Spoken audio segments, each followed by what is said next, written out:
So you don't actually need more leads. You don't need a better funnel. You don't need a better sales process.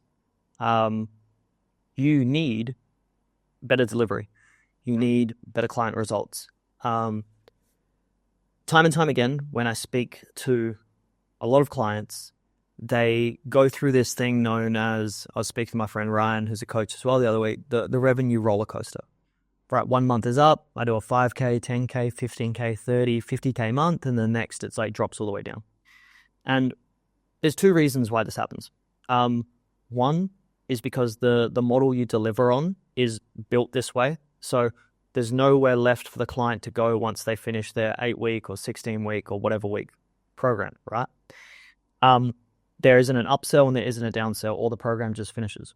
So one thing I always work with clients first is we really dial in their offer, and not just like, I help X with YZ so they can outcome, right? It's much more deeper than that. It's actually the fulfillment, what that looks like week to week, and what's going to be the scalability of it. Because if you're at 10K a month, 15K a month, and you want to push to 30, the first thing we need to find out is what's going to break first, right? Is your delivery going to be the thing where your time is constrained? Is it going to be your ad spend? Is that going to be it?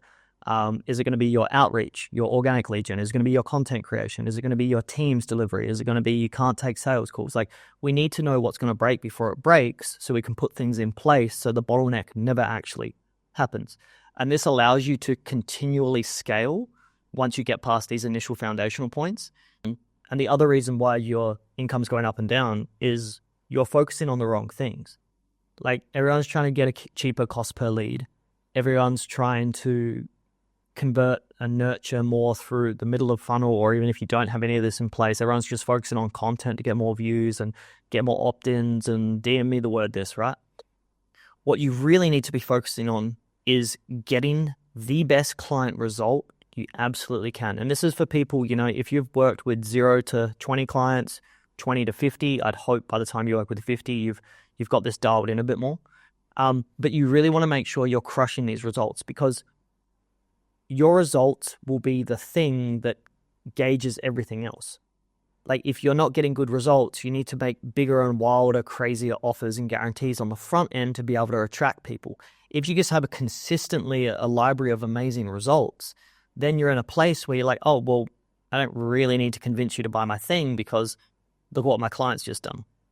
Like, and I speak to that because literally my client Jody just had a $20,000 week.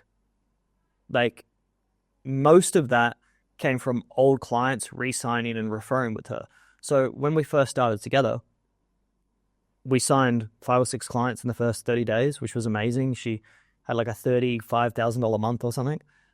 But then from there, my question about 6 weeks in, I was like, how much longer till these clients finish?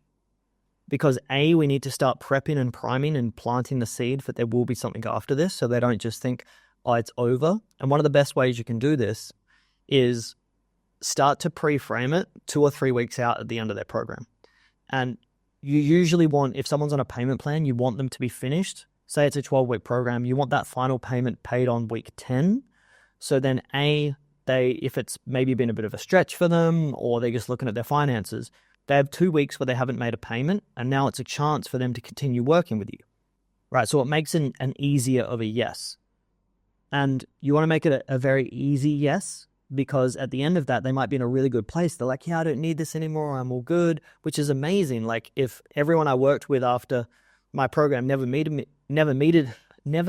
again, it would mean my program's amazing. But if we can transition people to ongoing support, then it's going to create so much more stability in your business. So you can focus on delivering, you can focus on the content, all the things that are really going to grow it. So that's one of the things. Like, we want to reverse engineer the back. So we are certain we're going to get the results, because that's one of the things energetically comes through in all of your content, comes through in all of your sales. And when you get to a certain level where you attract a certain type of client, early on, you can get away with hyping things up. But eventually over time, once you're in the pocket and you're experiencing people not getting the results you're promising, potentially, that'll come out and you'll know that. And this is when imposter syndrome and procrastination, all these things start to appear, because you don't have certainty on the back end. You can pull this through. So one, having somewhere to send someone. Like if you write out your offer and at the end of the 12 weeks, like what are the options? What are the things that make sense for them? Say you are helping someone go from 0 to 10K as a business. Okay, so on stage 2, what we can do is we can start implementing automations, we can outsource, we can do X, Y, and Z. If you've got a fitness program, maybe you had an intense 16-week goal and you're like, hey, name. Moving forward, what clients usually do is they'll sign up for another 6 months, and we got one of two ways. We can continue at the pace we're going, which you're absolutely crushing it, and that would be amazing because then we can just re-sign someone. Or we have a more maintenance where there's lower levels of support. So this is what we call a downsell into this. Like, which one would you like to do? And notice what I've done there is I pre-framed it with like most clients usually, and it's like, which one of these two would you like to do?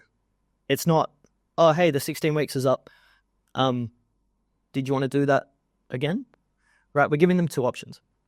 And there's also an amazing chance here for upsells into higher ticket and more intensive stuff. Now, depending on the industry, it would depend how you can do this. If you do coaching, mentorship, you can run live in-person events. You can be more hands-on with them. You can do some done-for-you stuff, so you're actually building out parts of what they do. But that's the overarching thing. The 2 points you really want to focus on. 1, you need to have somewhere for them to go. And 2, they need to be getting amazing results because A, not only will this help every area of business, but it'll just make sense for them to progress forward. If you are unsure on maybe what areas of the program you need to change to improve, you can book a call below and we can walk through your whole program, your whole delivery, your current revenue, where you want to get to. And most of the times I jump on calls with people. It's not a sales call. It's more as a business development call, and we look over everything and I'll give you a lot of tangible things to apply. And you can go out and do that, or you can work with me and we can do that as well. But some of the best things you can do. So this is something I used to do a lot with mindset work. So if you have like a coaching program that isn't like business mentorship, where there's a tangible result, or a fitness program when it's like more of a mental, you really want to be able to quantify it. So before people would jump on a sales call with me, they'd fill in a little questionnaire and I get them to rate certain areas of their life, like their health, their spirituality, their relationships, their purpose, their fulfillment, energy, clarity, all these different areas of life. And I give them a 1 to 10. So then we have like a benchmark of where they're at. And what happens here is I'd get them every single week to rate, how they're feeling from just like 1 to 5 in a few basic areas, right? Not as in depth as that. And then when they finish up near the end, I ask for that again in a more in-depth. And then what this allows me to do is this allows me to quantify where they're at to where they got to, because it's very easy to just have a few down days and be like, oh, I still feel the same I did at the start of the program. But it's like, hold on, Mikkel, look at the last 10 weeks and like how you've been operating and moving and where you were. Like, we need to remember that reference point, because sometimes it's easy to forget that. At the end of the program, you really want to get feedback on like what you've been doing, what the delivery's been like, what did they expect, what did they actually get, what holes or what things do they wish this was in this program? How could I make this better? Get their direct feedback. You can think and build all hundreds of things and automations and systems and trainings, but the best feedback you can ever get is from a paying client, right? It's so funny when people start out and they're like, oh, my mum or my friend or my business, the person at the office said this was a great idea, but it's like, okay, well, like, ask them to invest in it. Ask them to pull out their wallet and buy a program. Like, they won't, because everyone wants to be nice and not tell you exactly how it is. But usually after working with someone for a while, they'll be a lot more open and honest with you. So get direct feedback. What can you improve? What's missing? What do they need more of? What did they love? What did they, get all that, like, use ChatGPT. I don't need to give you these questions. And that'll help you every single time, because every single time someone comes through your program, there should be some tweak or iteration for the first 20 or 30 clients. Like, you should be always improving on this. Your first offer is offer 0.01. And then from there, you're improving every single time. So recap, A, we need somewhere to send them to. B, we want to be pre-framing before the end of the program and also structuring our payments in a way. And C, getting feedback from everyone that comes through so we can improve, implement, and build out. Hope you took something away from that that's a bit tangible that you can apply to your business.